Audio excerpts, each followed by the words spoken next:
Have you ever had a bad experience? But what is an experience? And why is it so easy for us as humans, as users, to evaluate complex devices such as smartphones or robots?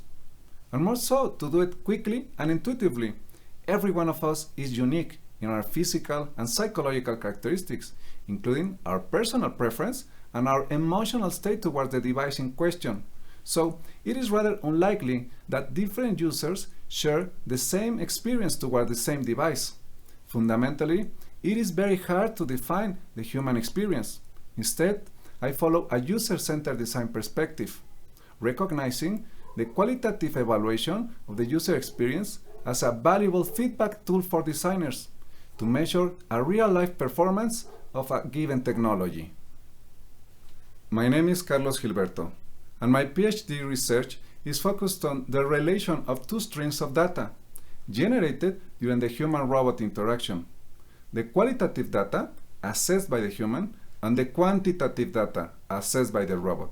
My hypothesis is that the mental effort, time, and energy that a user requires to interact with a robot is related to his reported user experience.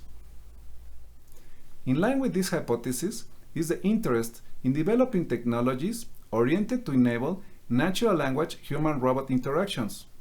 To talk to a robot is a wonderful feature. Now, voice and face recognition systems aspire to assess the user experience in real time, interpreting facial gestures, tonal changes, and enunciation of the words as an external representation of the internal emotional state of the user.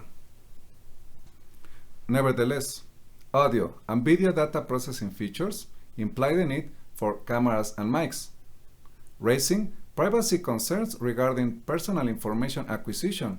After all, don't we all want some privacy? Private life and personal information are everyone's concerns. Even the greatest tech companies get hacked once in a while. Video and voice recording or any other data acquisition technology should be a personal preference and not technologically enforced by an antagonistic decision between giving up technological innovations or giving up our personal information. I think that tech companies will have a line of products that ensures anonymous interactions with a high level of automation, without the use of cameras or any other sensing technology that threatens the user's privacy. With this in mind, my experimental scenario evolves around the idea that pushing a button could be enough to assess the user experience in real time, allowing for highly automatized everyday devices to be controlled effectively and anonymously. If you push a button and the robot doesn't respond, you push it harder and harder, or you push it repeatedly until you trigger a response or you finish the interaction. So there is some emotional information in each push.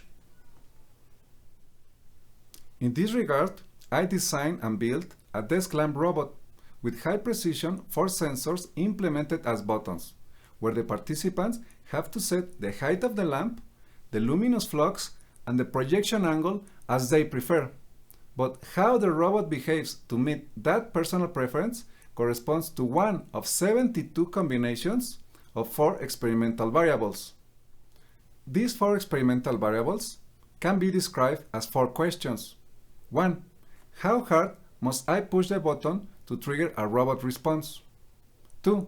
If I keep the button pressed, will the robot keep moving, or do I have to let it go and push it again? 3. How many options do I have to place the height of the lamp? And 4.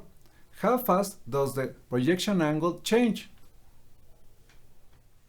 The main objective of this experiment is to harvest different user experience, from very bad to very good, in correspondence to 4 experimental variables, and to correlate the user experience to the time and force exerted on the buttons of the robot's interface.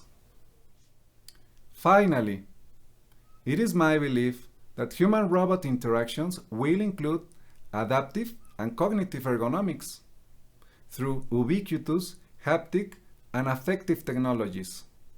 Even so, Devices will not be designed to look engaging, innovative, or robotic, that is, with human characteristics such as eyes or voice. Instead, they will be lean and non-destructive for the user. If you want to know more, visit my webpage at CarlosGilbertoCHI21.com.